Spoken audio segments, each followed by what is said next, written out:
Hi hello friends, welcome to CET fighters ಮತ್ತು police fighters YouTube ಚಾನಲ್ಗೆ. ಯಾವುದೆಲ್ಲ ಅಭ್ಯರ್ಥಿಗಳು ಇದೇ ಮೊದಲ ಬಾರಿಗೆ ನಮ್ಮ ವಿಡಿಯೋಸ್ನ ನೋಡ್ತಾ ಇದ್ರೆ ಆದಷ್ಟು ಚಾನಲ್ಗೆ ಸಬ್ಸ್ಕ್ರೈಬ್ ಮಾಡ್ಕೊಳ್ಳಿ. ಈ ಒಂದು ವಿಡಿಯೋದಲ್ಲಿ ಕಂಪ್ಲೀಟಾಗಿ ಸ್ನೇಹಿತರೆ KEಯಿಂದ ಈ ಹಿಂದೆ ನಡೆದಂಥ ಪ್ರತಿಯೊಂದು 2013ರಿಂದ 2026ರವರೆಗೆ ನಡೆದಂಥ ಯಾವೆಲ್ಲ ಇಲಾಖೆಯಲ್ಲಿ ಜಿಯೋಗ್ರಫಿಗೆ ಸಂಬಂಧಪಟ್ಟಂತೆ ಎಷ್ಟು ಪ್ರಶ್ನೆಗಳನ್ನು ಕೇಳಿದ್ದಾರೆ, ಕಂಪ್ಲೀಟಾಗಿ ಹಳೆಯ ಪ್ರಶ್ನೆ ಪತ್ರಿಕೆಗಳ ವಿಶ್ಲೇಷಣೆ ಮತ್ತು ಕ್ವಶನ್ ಆ್ಯಂಡ್ ಆನ್ಸರ್ ಕೂಡ ಇದಾಗಿರುತ್ತೆ. ವಿಡಿಯೋನ ಸ್ಕಿಪ್ ಮಾಡದೆ ಪೊಲೀಸ್ ಆಗಬೇಕು ಅನ್ನೋವಂಥವ್ರು ಕಂಪ್ಲೀಟಾಗಿ ವಿಡಿಯೋಸ್ಗಳನ್ನು ನೋಡ್ತಾ ಹೋಗಿ.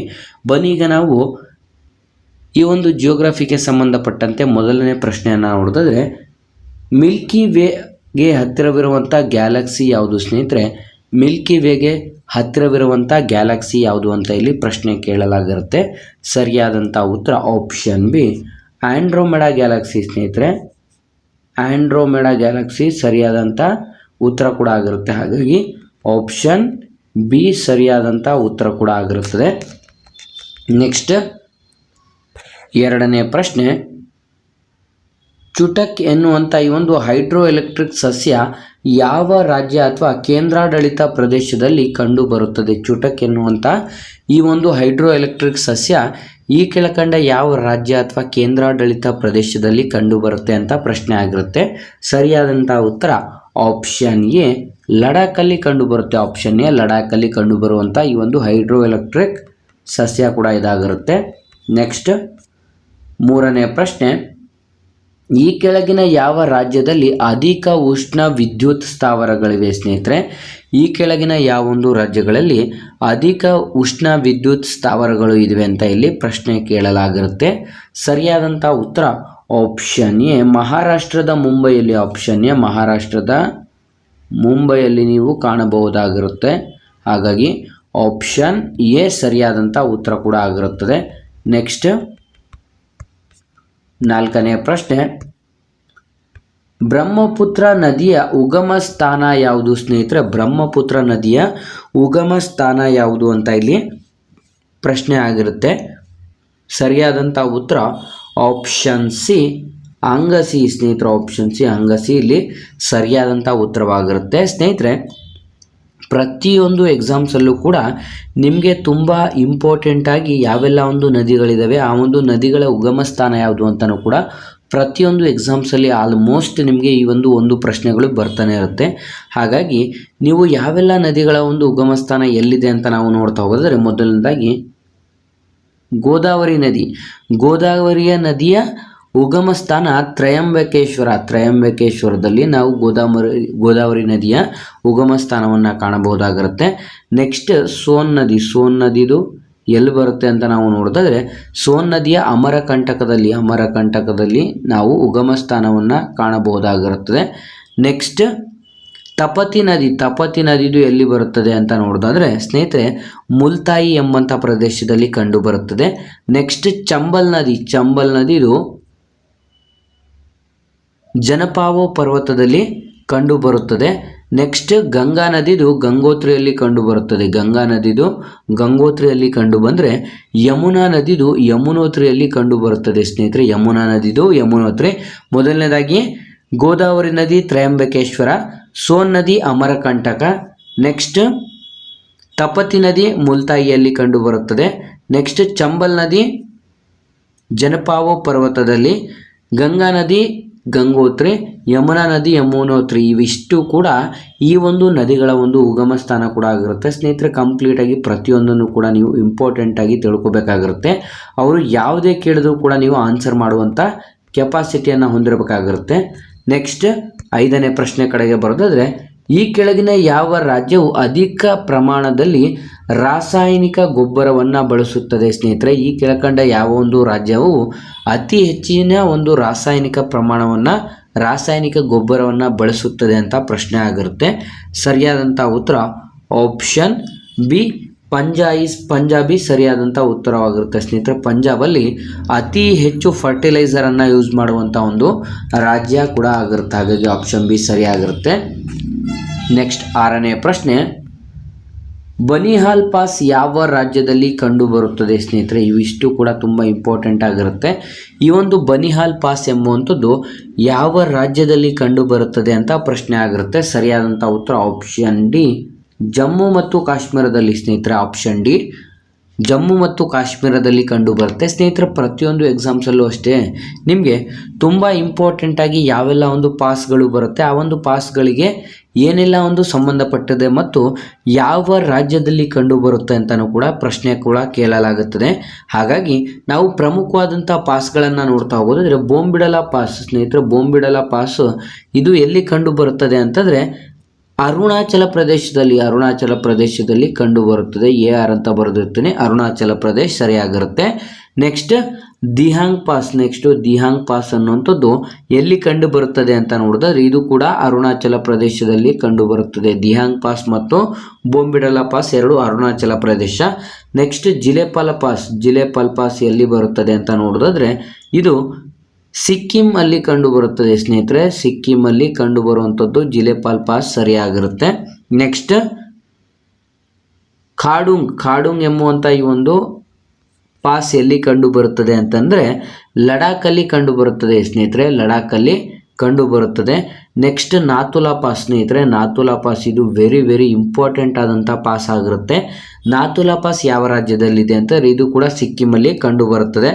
ನೆಕ್ಸ್ಟ್ ಪಾಲಕ್ಕಾಡ್, ಇದು ನೆಕ್ಸ್ಟ್ ನೋಡ್ತಾ ಹೋಗೋದಾದರೆ ನಾವು ಪಾಲಕ್ಕಾಡ್ ಎಂಬುವಂಥದ್ದು ಕೂಡ ತಮಿಳುನಾಡಲ್ಲಿ ಬರುತ್ತೆ ಸ್ನೇಹಿತರೆ.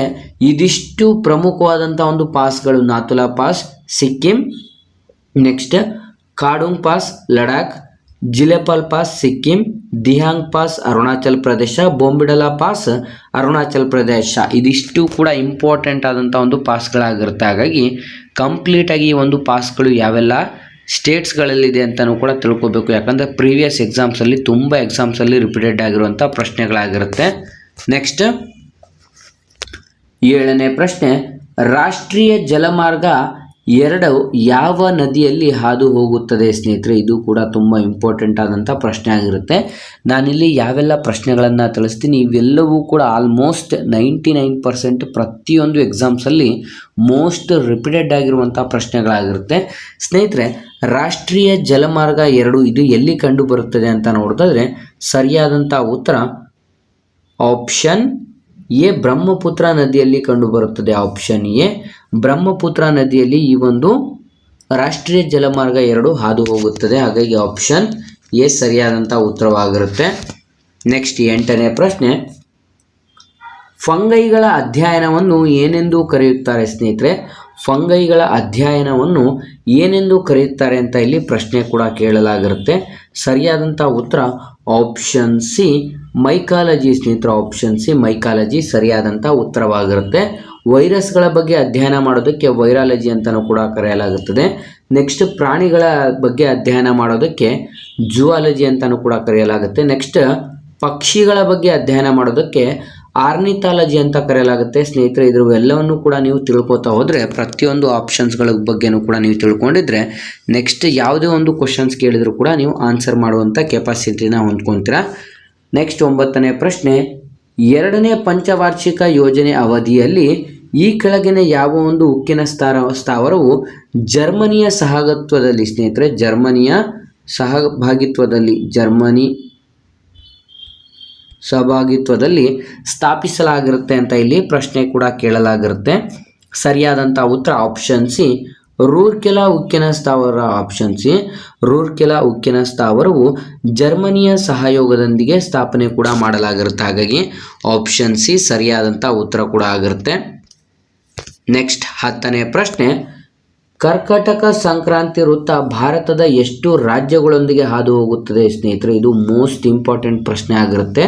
ಕರ್ಕಾಟಕ ಸಂಕ್ರಾಂತಿ ವೃತ್ತವು ಭಾರತದ ಎಷ್ಟು ರಾಜ್ಯಗಳೊಂದಿಗೆ ಹಾದು ಹೋಗುತ್ತದೆ ಅಂತ ಇಲ್ಲಿ ಪ್ರಶ್ನೆ ಕೇಳಲಾಗಿರುತ್ತೆ. ಸರಿಯಾದಂಥ ಉತ್ತರ ಆಪ್ಷನ್ ಡಿ 8. ಆಪ್ಷನ್ ಡಿ 8 ಸರಿಯಾದಂಥ ಉತ್ತರವಾಗಿರುತ್ತೆ.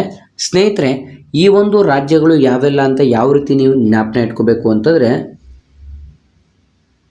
ಪಮ್ಮಿ, ಮಗ, ರಾಜ, ಛತ್ರಿ.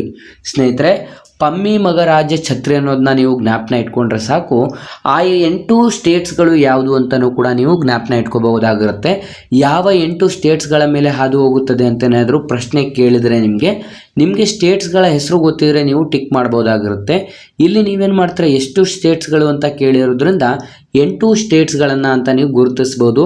ಆದರೆ ಈ ಕೆಳಕಂಡ ಯಾವ ಒಂದು ರಾಜ್ಯದಲ್ಲಿ ಕರ್ಕಟಕ ಸಂಕ್ರಾಂತಿ ವೃತ್ತ ಹಾದು ಹೋಗಿಲ್ಲ ಅಂತ ಸ್ಟೇಟ್ಸ್ಗಳ ನೇಮ್ ಏನಾದರೂ ಕೊಟ್ಟರು ಅನ್ನುವಂಥ ಸಂದರ್ಭದಲ್ಲಿ ನೀವು ಅಲ್ಲಿ ಕಂಪ್ಲೀಟಾಗಿ ಆ ಒಂದು ಕ್ವಶನ್ಸ್ಗೆ ಆನ್ಸರ್ ಮಾಡಲಿಕ್ಕೆ ಆಗಲ್ಲ. ಯಾಕೆ ಅಂತಂದರೆ ನೀವು ಕಂಪ್ಲೀಟಾಗಿ 8 ರಾಜ್ಯಗಳು ಯಾವೆಲ್ಲ ಅಂತಲೂ ಕೂಡ ತಿಳ್ಕೊಂಡಿದ್ರೆ ಮಾತ್ರ ಆನ್ಸರ್ ಮಾಡಲಿಕ್ಕೆ ಸರಿಯಾಗುತ್ತೆ. ನೀವಿಲ್ಲಿ ಗಮನಿಸ್ತಾ ಇರ್ಬೋದು, ಆ 8 ರಾಜ್ಯಗಳು ಯಾವೆಲ್ಲ ಅಂತ ನಾವು ನೋಡ್ತಾ ಹೋಗೋದ್ರೆ ಮೊದಲನೇದಾಗಿ ಪಶ್ಚಿಮ ಬಂಗಾಳ, ಮಿಜೋರಾಂ, ಮಧ್ಯಪ್ರದೇಶ್, ನೆಕ್ಸ್ಟ್ ಗುಜರಾತ್, ರಾಜಸ್ಥಾನ್, ಜಾರ್ಖಂಡ್, ಛತ್ತೀಸ್ಗಢ, ತ್ರಿಪುರ. ಸ್ನೇಹಿತರೆ, ಈ ಒಟ್ಟು 8 ಸ್ಟೇಟ್ಸ್ಗಳಾಗಿರುತ್ತೆ. ಒಟ್ಟು 8 ಸ್ಟೇಟ್ಸ್ಗಳ ಮೂಲಕ ಕರ್ಕಟಕ ಸಂಕ್ರಾಂತಿ ವೃತ್ತ ಹಾದು ಹೋಗುತ್ತದೆ.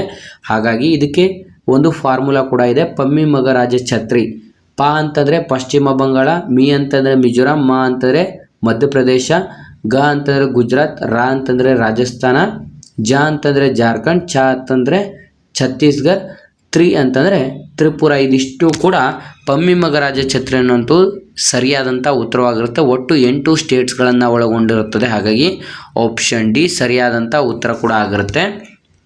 ನೆಕ್ಸ್ಟ್ 9ನೇ ಪ್ರಶ್ನೆ, ಅಮೆರಿಕಾದ ಯಾವ ರಾಜ್ಯ ಮೊದಲು ರಷ್ಯಾದ ಅಧೀನದಲ್ಲಿತ್ತು? ಅಮೆರಿಕಾದ ಯಾವ ಒಂದು ರಾಜ್ಯ ಮೊದಲಿಗೆ ರಷ್ಯಾದ ಅಧೀನದಲ್ಲಿತ್ತು ಅಂತ ಇಲ್ಲಿ ಪ್ರಶ್ನೆ ಕೇಳಲಾಗಿರುತ್ತೆ. ಸರಿಯಾದಂಥ ಉತ್ತರ option A Alaska. Option A Alaska ಮೊದಲಿಗೆ ರಷ್ಯಾದ ಅಂಡರ್ ಕಂಟ್ರೋಲಲ್ಲಿ ಬಂದಿರುತ್ತದೆ. ಈಗ ಪ್ರಸ್ತುತ ಅಮೆರಿಕಾದಲ್ಲಿರುತ್ತೆ.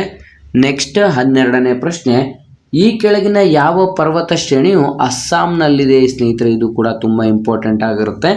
ಈ ಕೆಳಕಂಡ ಯಾವ ಒಂದು ಶ್ರೇಣಿಯು ಪರ್ವತ ಶ್ರೇಣಿಯು ಅಸ್ಸಾಂನಲ್ಲಿ ಕಂಡು ಬರುತ್ತೆ ಅಂತ ಇಲ್ಲಿ ಪ್ರಶ್ನೆ ಕೇಳಲಾಗಿರುತ್ತೆ. ಸರಿಯಾದಂಥ ಉತ್ತರ ಆಪ್ಷನ್ ಬಿ ಕಾರ್ಬಿ ಆಂಗೋಲಾಂಗ್ ಪರ್ವತ ಶ್ರೇಣಿ. ಸ್ನೇಹಿತರು, ಆಪ್ಷನ್ ಬಿ ಕಾರ್ಬಿ ಆಂಗೋಲಾಂಗ್ ಪರ್ವತ ಶ್ರೇಣಿ ನಾವು ಅಸ್ಸಾಂನಲ್ಲಿ ಕಾಣಬಹುದಾಗಿರುತ್ತದೆ. ನೆಕ್ಸ್ಟ್ 13ನೇ ಪ್ರಶ್ನೆ, ದಾದ್ರಾ ಮತ್ತು ನಗರ ಹವೇಲಿಯಲ್ಲಿ ಹರಿಯುವ ಪ್ರಮುಖ ನದಿ ಯಾವುದು? ದಾದ್ರಾ ಮತ್ತು ನಗರ ಹವೇಲಿಯಲ್ಲಿ ಹರಿಯುವಂಥ ಪ್ರಮುಖ ನದಿ ಯಾವುದು ಅಂತ ಇಲ್ಲಿ ಪ್ರಶ್ನೆ ಕೇಳಲಾಗಿರುತ್ತೆ. ಸರಿಯಾದಂಥ ಉತ್ತರ option B Daman Ganga. Option B Daman Ganga ಸರಿಯಾದಂಥ ಉತ್ತರವಾಗಿರುತ್ತದೆ. ಯಾವೆಲ್ಲ ಸ್ಟೇಟ್ಸ್ಗಳಲ್ಲಿ ಯಾವ ನದಿಗಳು ಹರಿಯುತ್ತದೆ, ಆ ಒಂದು ನದಿಗಳಿಗೆ ಯಾವೆಲ್ಲ ಒಂದು ಅಣೆಕಟ್ಟನ್ನು ಕಟ್ಟಲಾಗಿರುತ್ತೆ. ಇದು ಕೂಡ ಮೋಸ್ಟ್ ಇಂಪಾರ್ಟೆಂಟ್ ಪ್ರಶ್ನೆಗಳನ್ನು ನೀವು ಕ್ಲೀನಾಗಿ ಒಂದ್ಸಲ ನೋಡ್ಕೋಬೇಕಾಗಿರುತ್ತೆ. ನೆಕ್ಸ್ಟ್ 14ನೇ ಪ್ರಶ್ನೆ, ಈ ಕೆಳಗಿನ ಯಾವ ಅಣೆಕಟ್ಟು ಗುಜರಾತ್ ರಾಜ್ಯದಲ್ಲಿದೆ? ಸ್ನೇಹಿತರೆ, ಈ ಕೆಳಗಿನ ಯಾವ ಒಂದು ಅಣೆಕಟ್ಟು ಗುಜರಾತ್ ರಾಜ್ಯದಲ್ಲಿದೆ ಅಂತ ಇಲ್ಲಿ ಪ್ರಶ್ನೆ ಕೇಳಲಾಗಿರುತ್ತೆ. ಸರಿಯಾದಂಥ ಉತ್ತರ ಆಪ್ಷನ್ ಡಿ ಉಕ್ಕಾಯಿ ಅಣೆಕಟ್ಟು. ಆಪ್ಷನ್ ಡಿ ಉಕ್ಕಾಯಿ ಅಣೆಕಟ್ಟು ಸರಿಯಾದಂಥ ಉತ್ತರವಾಗಿರುತ್ತೆ. ಸ್ನೇಹಿತರೆ, ಪ್ರಮುಖವಾದಂಥ ಒಂದು ನದಿಗಳಿಗೆ ಯಾವೆಲ್ಲ ಒಂದು ಅಣೆಕಟ್ಟನ್ನು ಕಟ್ಟಲಾಗುತ್ತೆ ಅಂತ ನಾನು ಕಂಪ್ಲೀಟಾಗಿ ತಿಳಿಸ್ಕೊಡ್ತೀನಿ. ಅಭ್ಯರ್ಥಿಗಳು ಒಂದ್ಸಲ ನೋಟ್ ಮಾಡ್ಕೋತಾ ಹೋಗಿ. ಮೊದಲನೇದಾಗಿ ಬಾಕ್ರಾನಂಗಲ್ ಅಣೆಕಟ್ಟು. ಬಾಕ್ರಾನಂಗಲ್ ಅಣೆಕಟ್ಟು ಯಾವ ನದಿಗೆ ಕಟ್ಟಲಾಗಿದೆ ಅಂತಂದರೆ ಅಡ್ಡಲಾಗಿ ಸಟ್ಲೆಜ್ ನದಿಗೆ ಕಟ್ಟಲಾಗಿದ್ದು, ಇದು ಪ್ರಸ್ತುತ ನಾವು ಈ ಒಂದು ಸಟ್ಲೆಜ್ ನದಿಗೆ ಅಡ್ಡಲಾಗಿ ಕಟ್ಟಿರುವಂಥದ್ದನ್ನ ಹಿಮಾಚಲ ಪ್ರದೇಶದಲ್ಲಿ ಕಾಣಬಹುದಾಗಿರುತ್ತೆ. ಹಿಮಾಚಲ ಪ್ರದೇಶದಲ್ಲಿ ಬಾಕ್ರಾನಂಗಲ್ ಎಂಬುವಂಥ ಅಣೆಕಟ್ಟು ಸಟ್ಲೆಜ್ ನದಿಗೆ ಕಟ್ಟಲಾಗಿರುತ್ತೆ. ಸ್ನೇಹಿತರೆ, ಇದು ಮೋಸ್ಟ್ ತುಂಬ ಎಕ್ಸಾಮ್ಸ್ಗಳಲ್ಲಿ ರಿಪೀಟೆಡ್ ಆಗಿರುವಂಥ ಪ್ರಶ್ನೆ ಆಗಿರುತ್ತೆ.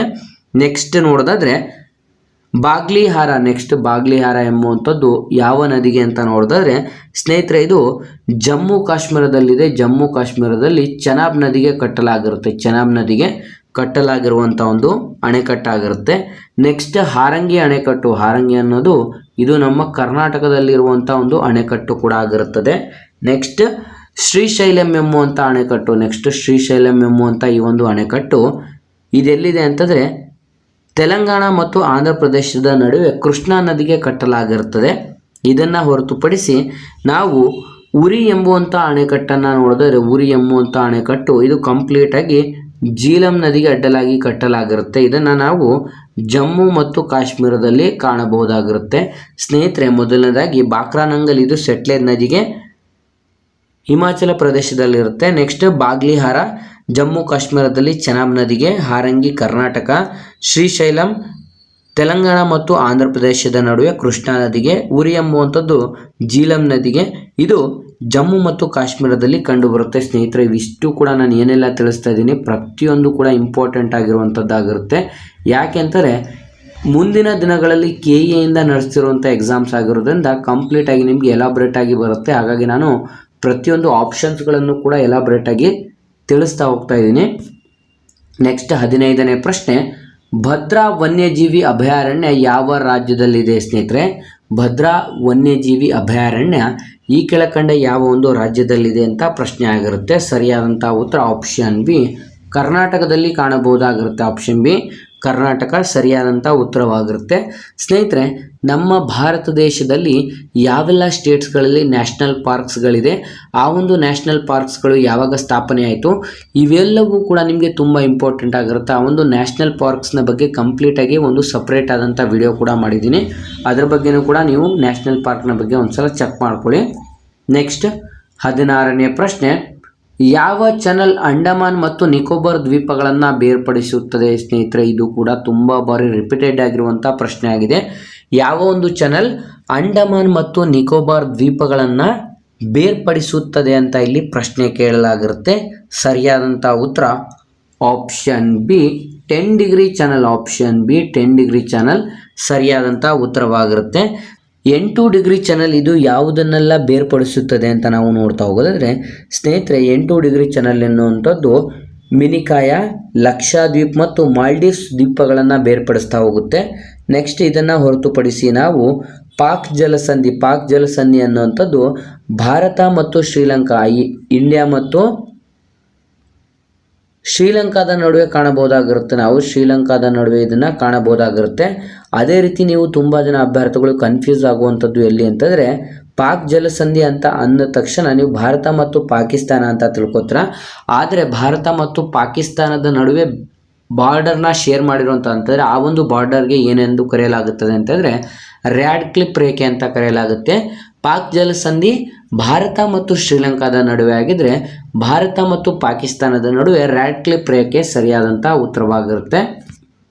ನೆಕ್ಸ್ಟ್ 17ನೇ ಪ್ರಶ್ನೆ, ಈ ಕೆಳಗಿನ ಯಾವ ಕಲ್ಲಿದ್ದಲಲ್ಲಿ ಅಧಿಕ ಪ್ರಮಾಣದ ಕಾರ್ಬನ್ ಇರುತ್ತದೆ? ಈ ಕೆಳಗಿನ ಯಾವ ಒಂದು ಕಲ್ಲಿದ್ದಲಿನಲ್ಲಿ ಅತಿ ಹೆಚ್ಚಿನ ಒಂದು ಕಾರ್ಬನನ್ನು ನಾವು ಕಾಣಬಹುದಾಗಿರುತ್ತೆ ಅಂತ ಪ್ರಶ್ನೆ ಆಗಿರುತ್ತೆ.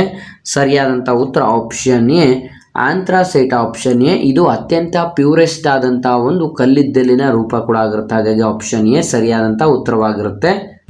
ನೆಕ್ಸ್ಟ್ 18ನೇ ಪ್ರಶ್ನೆ, ಭಾರತದ ಈ ಕೆಳಗಿನ ಯಾವ ಸ್ಥಳವನ್ನು ಶ್ವೇತ ಜಲ ಎಂದು ಕರೆಯುತ್ತಾರೆ? ಈ ಕೆಳಗಿನ ಯಾವ ಒಂದು ಸ್ಥಳವನ್ನು ಶ್ವೇತ ಜಲ ಎಂದು ಕರೆಯುತ್ತಾರೆ ಅಂತ ನೋಡಿದ್ರೆ option D Siachen. Option D Siachen ಸರಿಯಾದಂಥ ಉತ್ತರವಾಗಿರುತ್ತೆ.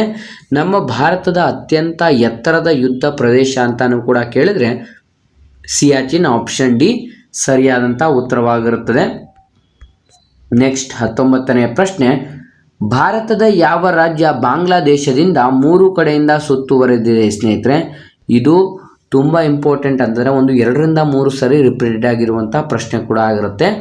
ಭಾರತದ ಈ ಕೆಳಕಂಡ ಯಾವ ರಾಜ್ಯ ಬಾಂಗ್ಲಾದೇಶದಿಂದ 3 ಕಡೆಯಿಂದ ಕಂಪ್ಲೀಟಾಗಿ ಸುತ್ತುವರೆದಿದೆ ಅಂತ ಇಲ್ಲಿ ಪ್ರಶ್ನೆ ಕೇಳಲಾಗಿರುತ್ತೆ. ಸರಿಯಾದಂಥ ಉತ್ತರ ಆಪ್ಷನ್ ಡಿ ತ್ರಿಪುರಾ ರಾಜ್ಯ. ಆಪ್ಷನ್ ಡಿ ತ್ರಿಪುರಾ ರಾಜ್ಯ ಸರಿಯಾದಂಥ ಉತ್ತರವಾಗಿರುತ್ತೆ. ನೆಕ್ಸ್ಟ್ 20ನೇ ಪ್ರಶ್ನೆ, ವಾಯುಮಂಡಲದ ಒತ್ತಡವನ್ನು ಈ ಕೆಳಗಿನ ಯಾವುದರಿಂದ ಅಳೆಯುತ್ತಾರೆ? ವಾಯುಮಂಡಲದಲ್ಲಿರುವಂಥ ಒತ್ತಡವನ್ನು ಈ ಕೆಳಕಂಡ ಯಾವುದರಿಂದ ಅಳೆಯುತ್ತಾರೆ ಅಂತ ಇಲ್ಲಿ ಪ್ರಶ್ನೆ ಕೇಳಲಾಗಿರುತ್ತೆ. ಸರಿಯಾದಂಥ ಉತ್ತರ option A barometer. Option A barometer ಸರಿಯಾದಂಥ ಉತ್ತರವಾಗಿರುತ್ತೆ. ಸ್ನೇಹಿತರೆ, ನೆಕ್ಸ್ಟ್ ಥರ್ಮೋಮೀಟರ್ನ ನಾವು ನೋಡೋದಾದರೆ ಇದು ಹೀಟನ್ನು ಕಂಡುಹಿಡಲಿಕ್ಕೆ ಬಳಸ್ತಾರೆ. ಇವೆಲ್ಲವನ್ನು ಕೂಡ ಬಿಡಿಸಿ ನಾವು ಇನ್ನು ಹೈಗ್ರೋಮೀಟರನ್ನು ನೋಡ್ತಾ ಹೋಗೋದರೆ ವಾತಾವರಣದಲ್ಲಿರುವಂಥ ತೇವಾಂಶವನ್ನು ಕಂಡುಹಿಡಿಯಲು ಹೈಗ್ರೋಮೀಟರನ್ನು ಯೂಸ್ ಮಾಡ್ತಾರೆ. ನೆಕ್ಸ್ಟ್ ಅನಿಮೋಮೀಟರ್ನ ಗಾಳಿಯ ದಿಕ್ಕನ್ನು ತಿಳಿಯಲು ಇದಕ್ಕೂ ಯೂಸ್ ಮಾಡ್ತಾರೆ. ಹಾಗಾಗಿ ಸ್ನೇಹಿತರೆ, ಇವೆಲ್ಲವೂ ಕೂಡ ತುಂಬ ಇಂಪಾರ್ಟೆಂಟ್ ಆದಂಥ ಪ್ರಶ್ನೆಗಳು ಕೂಡ ಆಗಿರುತ್ತೆ. ನೆಕ್ಸ್ಟ್ 21ನೇ ಪ್ರಶ್ನೆ, ಈ ಕೆಳಗಿನ ಯಾವ ರಾಜ್ಯವನ್ನು ಭಾರತದ 7 ಸಿಸ್ಟರ್ ಎಂದು ಕರೆಯುವುದಿಲ್ಲ? ಸ್ನೇಹಿತರೆ, ಇಂಪಾರ್ಟೆಂಟಾಗಿ ನೀವು ಕಂಪ್ಲೀಟಾಗಿ ಕ್ವಶನ್ಸ್ಗಳನ್ನು ಒಂದ್ಸಲ ಓದಬೇಕು. ಕರೆಯುವುದಿಲ್ಲ ಅಂತ ಇಲ್ಲಿ ಪ್ರಶ್ನೆ ಕೇಳಲಾಗಿರುತ್ತೆ.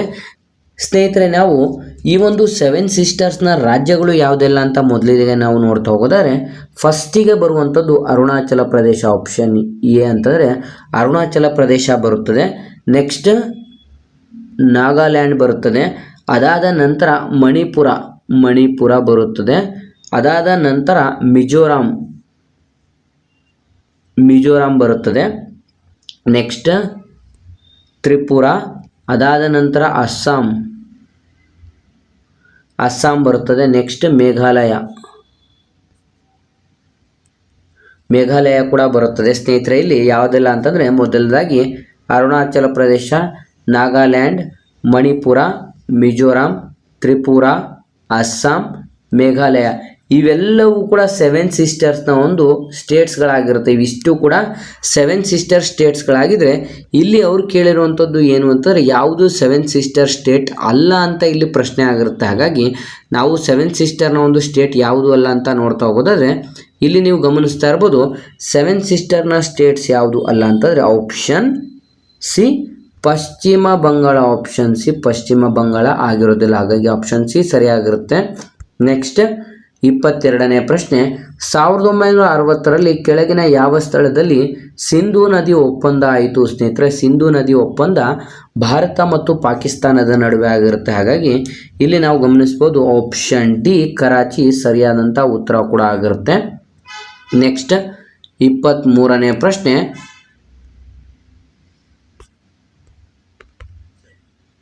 ಹಿಮಾಲಯದ ಅತ್ಯಂತ ಹೊರಗಿನ ಶ್ರೇಣಿಯನ್ನು ಏನೆಂದು ಕರೆಯುತ್ತಾರೆ? ಸ್ನೇಹಿತರೆ, ಹಿಮಾಲಯದ ಅತ್ಯಂತ ಹೊರಗಿನ ಶ್ರೇಣಿಯನ್ನು ಏನೆಂದು ಕರೆಯುತ್ತಾರೆ ಅಂತ ನೋಡಿದ್ರೆ option D Shivalik. Option D Shivalik ಎಂದು ಕರೆಯಲಾಗುತ್ತದೆ. ನೆಕ್ಸ್ಟ್ 24ನೇ ಪ್ರಶ್ನೆ, ಈ ಕೆಳಗಿನ ಯಾವುದನ್ನು ಬ್ಲೂ ಮೌಂಟೇನ್ಸ್ ಎಂದು ಕರೆಯುತ್ತಾರೆ? ಈ ಕೆಳಗಿನ ಯಾವುದನ್ನು ಬ್ಲೂ ಮೌಂಟೇನ್ಸ್ ಎಂದು ಕರೆಯುತ್ತಾರೆ ಅಂತ ನಾವು ನೋಡಿದ್ರೆ ಸರಿಯಾದಂಥ ಉತ್ತರ ಆಪ್ಷನ್ ಸಿ ನೀಲಗಿರಿ ಹಿಲ್ಸ್ ಅನ್ನು ನಾವು ಬ್ಲೂ ಮೌಂಟೇನ್ಸ್ ಎಂದು ಕೂಡ ಕರೆಯಲಾಗುತ್ತದೆ. ನೆಕ್ಸ್ಟ್ 25ನೇ ಪ್ರಶ್ನೆ, ಈ ಕೆಳಗಿನ ಯಾವ ರಾಜ್ಯವನ್ನು ರೈಸ್ ಬೌಲ್ ಆಫ್ ಇಂಡಿಯಾ ಎಂದು ಕರೆಯುತ್ತಾರೆ? ಸ್ನೇಹಿತರೆ, ಇದು ತುಂಬ ಇಂಪಾರ್ಟೆಂಟ್ ಆದಂಥ ಪ್ರಶ್ನೆ ಆಗಿರುತ್ತೆ. ಈ ಕೆಳಗಿನ ಯಾವ ಒಂದು ಸ್ಟೇಟನ್ನು ಭಾರತದ ರೈಸ್ ಬೌಲ್ ಆಫ್ ಇಂಡಿಯಾ ಎಂದು ಕರೆಯುತ್ತಾರೆ ಅಂತ ನೋಡಿದ್ರೆ ಸರಿಯಾದಂಥ ಉತ್ತರ ಆಪ್ಷನ್ ಡಿ ಆಂಧ್ರ ಪ್ರದೇಶವನ್ನು ನಾವು ರೈಸ್ ಬೌಲ್ ಆಫ್ ಇಂಡಿಯಾ ಎಂದು ಕರೆಯಲಾಗುತ್ತೆ. ಹಾಗಾಗಿ ಆಪ್ಷನ್ ಡಿ ಸರಿಯಾಗಿರುತ್ತದೆ. ನೆಕ್ಸ್ಟ್ ಪ್ರಶ್ನೆ, ಕಾರಾಕೋರಂ ಕಣಿವೆ ಕೆಳಗಿನ ಯಾವ ಸ್ಥಳದಲ್ಲಿ ಕಂಡು ಬರುತ್ತದೆ? ಕಾರಾಕೋರಂ ಕಣಿವೆ ಈ ಕೆಳಕಂಡ ಯಾವ ಸ್ಥಳದಲ್ಲಿ ಕಂಡು ಬರುತ್ತದೆ ಅಂತ ಪ್ರಶ್ನೆ ಕೇಳಲಾಗಿರುತ್ತೆ. ಸರಿಯಾದಂಥ ಉತ್ತರ ಆಪ್ಷನ್ ಎ ಲಡಾಖ್ನಲ್ಲಿ ಕಂಡು ಬರುತ್ತದೆ. ಈ ಒಂದು ಕಾರಾಕೋರಂ ಶ್ರೇಣಿಯು ಭಾರತ ಮತ್ತು ಟಿಬೆಟನ್ನು ಬೇರ್ಪಡಿಸುತ್ತದೆ. ಈ ಒಂದು ಕಾರಾಕೋರಂ ಶ್ರೇಣಿಯು ಬೇರ್ಪಡಿಸುತ್ತದೆ. ನೆಕ್ಸ್ಟ್ 2ನೇ ಪ್ರಶ್ನೆ, ಭಾರತದ ಎಷ್ಟು ರಾಜ್ಯಗಳು ಭೂತಾನ್ನೊಂದಿಗೆ ಗಡಿಯನ್ನು ಹಂಚಿಕೊಂಡಿವೆ? ಭಾರತದ ಎಷ್ಟು ರಾಜ್ಯಗಳು ಭೂತಾನ್ನೊಂದಿಗೆ ಗಡಿಯನ್ನು ಹಂಚಿಕೊಂಡಿದೆ ಅಂತ ಇಲ್ಲಿ ಪ್ರಶ್ನೆಯನ್ನು ಕೇಳಲಾಗಿರುತ್ತೆ. ಸರಿಯಾದಂಥ ಉತ್ತರ ಆಪ್ಷನ್ ಎ 4 ಸ್ಟೇಟ್ಸ್ಗಳು. ಸ್ನೇಹಿತರು, ಆಪ್ಷನ್ ಎ 4 ಸ್ಟೇಟ್ಸ್ಗಳೊಂದಿಗೆ ಭಾರತ ತನ್ನ ಗಡಿಯನ್ನು ಕೂಡ ಹಂಚಿಕೊಂಡಿರುತ್ತದೆ. ಆ ಒಂದು 4 ಸ್ಟೇಟ್ಸ್ಗಳು ಯಾವುದು ಅಂತಾರೆ ಮೊದಲನೇದಾಗಿ ಅಸ್ಸಾಂ ಆಗಿರುತ್ತದೆ, ಎರಡನೇದಾಗಿ ಅರುಣಾಚಲ ಪ್ರದೇಶ, ನೆಕ್ಸ್ಟ್ ವೆಸ್ಟ್ ಬೆಂಗಾಲ್, ಅದಾದ ನಂತರ ಸಿಕ್ಕಿಂ ಆಗಿರುತ್ತದೆ. ಸ್ನೇಹಿತರೆ, ಮೊದಲನೇದಾಗಿ ಅಸ್ಸಾಂ, ಅರುಣಾಚಲ ಪ್ರದೇಶ, ವೆಸ್ಟ್ ಬೆಂಗಾಲ್ ಮತ್ತು ಸಿಕ್ಕಿಂ ಈ ಒಂದು 4 ಸ್ಟೇಟ್ಸ್ಗಳು ಭೂತಾನ್ನೊಂದಿಗೆ ಕಂಪ್ಲೀಟಾಗಿ ಗಡಿಯನ್ನು ಹಂಚಿಕೊಂಡಿರುವಂಥ ಒಂದು ನಮ್ಮ ಭಾರತದ ಸ್ಟೇಟ್ಸ್ಗಳು ಕೂಡ ಆಗಿರುತ್ತೆ. ಒಟ್ಟು 4 ಸ್ಟೇಟ್ಸ್ಗಳು ಯಾವೆಲ್ಲ ಅಂತಲೂ ಕೂಡ ನಾನು ಆಲ್ರೆಡಿ ತಿಳಿಸಿದ್ದೀನಿ. ನೆಕ್ಸ್ಟ್, ಈ ಕೆಳಗಿನ ಯಾವ ಮಹಾಸಾಗರದಲ್ಲಿ ಹವಾಯಿ ದ್ವೀಪಗಳು ಇದೆ? ಈ ಕೆಳಗಿನ ಯಾವ ಒಂದು ಮಹಾಸಾಗರದಲ್ಲಿ ಹವಾಯಿ ದ್ವೀಪಗಳು ಇದೆ ಅಂತ ನಾವಿಲ್ಲಿ ಗಮನಿಸ್ಬೋದಾದರೆ ಸ್ನೇಹಿತರ ಆಪ್ಷನ್ ಸಿ ಪೆಸಿಫಿಕ್ ಸಾಗರದಲ್ಲಿ. ಆಪ್ಷನ್ ಸಿ ಪೆಸಿಫಿಕ್ ಸಾಗರದಲ್ಲಿ ಸರಿಯಾದಂಥ ಉತ್ತರವಾಗಿರುತ್ತೆ. ನೆಕ್ಸ್ಟ್, ಭಾರತದ ಅತ್ಯಂತ ಉದ್ದವಾದ ನದಿ ಯಾವುದು? ಭಾರತದ ಅತ್ಯಂತ ಉದ್ದವಾದ ನದಿ ಯಾವುದು? ಇದು ತುಂಬ ಇಂಪಾರ್ಟೆಂಟ್ ಆದಂಥ ಪ್ರಶ್ನೆ ಆಗಿರುತ್ತೆ. ಸ್ನೇಹಿತರೆ, ಈ ಒಂದು ಪ್ರಶ್ನೆಗೆ ಯಾರೆಲ್ಲ ಅಭ್ಯರ್ಥಿಗಳು ವಿಡಿಯೋಸ್ನ ನೋಡ್ತಾ ಇದ್ರ ಸರಿಯಾದಂಥ ಉತ್ತರವನ್ನು ಆದಷ್ಟು ಕಮೆಂಟ್ ಬಾಕ್ಸಲ್ಲಿ ಈ ಒಂದು ಪ್ರಶ್ನೆಗೆ ಕಮೆಂಟ್ ಮಾಡಿ ತಿಳಿಸ್ಬೇಕಾಗಿರುತ್ತೆ. ನಮ್ಮ ಭಾರತದ ಅತ್ಯಂತ ಉದ್ದವಾದ ನದಿ ಯಾವುದು ಅಂತ ಆಪ್ಷನ್ಸ್ಗಳನ್ನು ನೀವು ನೋಡಿಕೊಂಡು ಒಂದ್ಸಲ ಕಮೆಂಟ್ ಮಾಡಿ ಈ ಒಂದು ಪ್ರಶ್ನೆಗೆ ಸರಿಯಾದಂಥ ಉತ್ತರವನ್ನು ಕಮೆಂಟ್ ಮಾಡಿ ತಿಳಿಸಿ. ಸ್ನೇಹಿತರೆ, ಇವತ್ತಿನ ಈ ಒಂದು ವಿಡಿಯೋದಲ್ಲಿ ಕಂಪ್ಲೀಟಾಗಿ ನಾನು ಆಲ್ಮೋಸ್ಟ್ ಜಿಯೋಗ್ರಫಿಯ ಒಂದು ಪಾರ್ಟ್ 1 ಮುಗಿಸಿದ್ದೇನೆ. ನೆಕ್ಸ್ಟ್ ವಿಡಿಯೋದಲ್ಲಿ ಪಾರ್ಟ್ 2 ಅಪ್ಲೋಡ್ ಮಾಡ್ತೀವಿ. ಹಾಗಾಗಿ ನಮ್ಮ ಇವತ್ತಿನ ಎಕ್ಸ್ಪ್ಲನೇಷನ್ ಮತ್ತು ಈ ಒಂದು ಕ್ವಶನ್ಸ್ಗಳು ನಿಮಗೆ ತುಂಬ ಹೆಲ್ಪ್ಫುಲ್ ಆಗಿದೆ ಅಂತ ತಿಳ್ಕೊಂತ ಪ್ರೀವಿಯಸ್ ಎಕ್ಸಾಮ್ಸಲ್ಲಿ ಬಂದಂಥ ಪ್ರತಿಯೊಂದು ಕ್ವಶನ್ಸ್ಗಳ ಕಂಪ್ಲೀಟ್ ಆದಂಥ ವಿಡಿಯೋ ಸರಣಿಗಳನ್ನು ಕೂಡ ನಾವು ಹಾಕ್ತಾ ಇದ್ದೀವಿ.